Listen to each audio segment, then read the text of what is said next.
2005માં પેપાલના 3 પૂર્વ કર્મચારીઓએ એક બિઝનેસ સ્ટાર્ટ કરવાનું નક્કી કર્યું. ખબર નથી કયો બિઝનેસ કરવો છે, નક્કી કર્યું ઇન્ટરનેટ ઉપર કંઈક કરવું છે. હવે એમાંય નક્કી નથી કે ઇન્ટરનેટ ઉપર શું કરશું.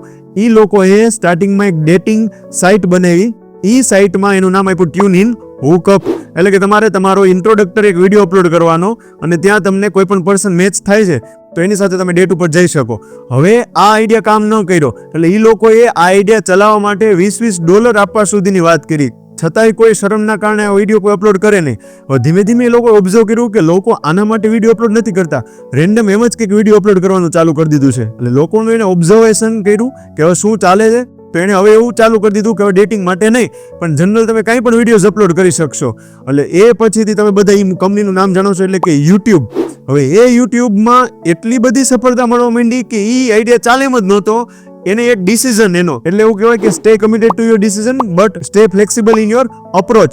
હવે આ તમે જોવા જેવી મજાની વાત એ છે કે હવે યુટ્યુબ સ્ટાર્ટ તો થઈ ગયું, ખૂબ જ સફળતા મળવા માંડી, હજારો વિડીયો અપલોડ થવા માંડ્યા. હવે આટલા બધા વિડીયો અપલોડ થવા માંડ્યા ને તો ત્યાં એના સર્વર, સ્ટોરેજના ઇસ્યુ, કોપીરાઇટના ઇસ્યુ એટલે કે હવે ત્યાં બધા મૂવીઝ અપલોડ થવા માંડ્યા, સોંગ અપલોડ થવા માંડ્યા. એટલે મોટા મોટા મૂવીના સ્ટુડિયો, અલગ અલગ સોંગ માટેના જે કંઈ પણ કંપનીઝ છે મ્યુઝિકની, એ બધી કંપનીઝ એ કેસ કરવા માટે રેડી થવા માંડી હતી. તો હવે આ મોટો એક પ્રોબ્લેમ એટલે આ લોકોને ખબર પડી કે એક મોટો કેસ થશે ને એટલે આપણી કંપની બંધ થઈ જશે. આટલા મોટા સર્વર, સ્ટોરેજના ઇસ્યુ કેમ સોલ્વ કરી શકશું? એટલે એને ત્યાં ગૂગલ માટેની ઓફર આવી.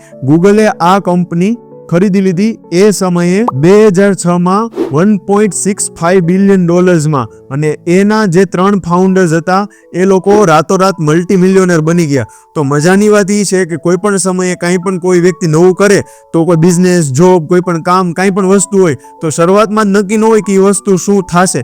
બની શકે કે ધીમે ધીમે કન્ટિન્યુઅસ ઇમ્પ્રુવમેન્ટ થતું રહેતું હોય અને ફાઇનલ વર્ઝન જ્યારે આવે ત્યારે ખૂબ જ સરસ હોય. Thank you so much. જય હિન્દ, વંદે માતરમ.